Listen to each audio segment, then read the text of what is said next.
Hello, I knew you'd show up. My name is George Milton. Welcome to Milton's Messages. I have a poem I'd like to read to you that I hope will inspire you to read the King James Bible. First, I'd like to take off my hat in reference to the Lord who's coming back with a two-edged sword. I would also like to ask the Lord to add a blessing to the reading, hearing, and doing of his holy word in Jesus' name. The name of the poem is Pertinent Information for God's Creation. Pertinent information for God's creation. People, I want to tell you that you must obey to reserve a place in God's kingdom. You must be baptized in Jesus' name to be in his covenant. Acts 2:38-39. Sunday worship is not relevant to your salvation.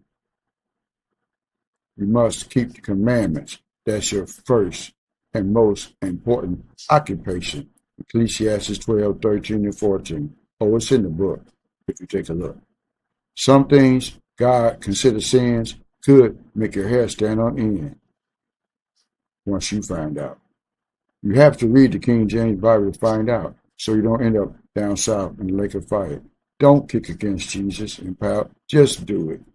Rearrange your whole thought pattern so your dreams won't be shattered when you find out you're not going to heaven. The in crowd to be hanging out with is in the Bible. You must love God with your whole heart, soul, and mind if you don't want to end up in a fiery hole for all time. Matthew 22:37, Deuteronomy 6:5. This poem is meant to enlighten, frighten, and scare. Compared it to living in God's kingdom, happy, comfortable, and singing, or burning eternally in a fiery pit with worms eating on it. I'm going with option one. The second doesn't sound like too much fun. I made my choice. I'm listening to Jesus' voice. That's my story, and I'm sticking to the story. I want to bask in God's glory. The next fulfilling thing is to meet the Father. And guess what? I won't be asking for his autograph because I'll be on his staff. I'll be a God. I'm making it plain that people have to change and come out of their Babylonian doctrine. Revelation 18:2-5. Don't hang yourself from a rope following the doctrine of the Pope. Same end result. No salvation and eternal condemnation. While Jesus leaves you breathing, you need to be reading the King James Bible. In it is vital information to guide you to a sin-free life with no aggravation or complications. Actually, my friend, there's no time for hesitation. I'm already at my workstation. I'm placing these words on this paper to assure you innumerable things you would have not to endure.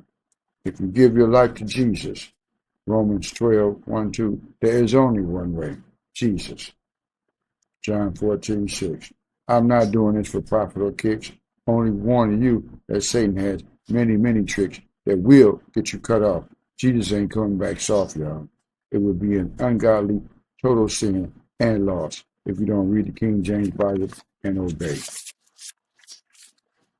In the other Bibles, some translations get lost along the way.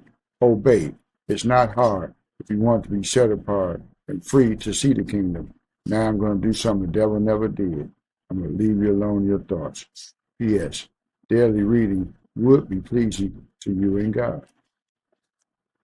I got to tell you now, wide is the road that leads to destruction. Narrow is the road that leads to salvation. Which road do you choose?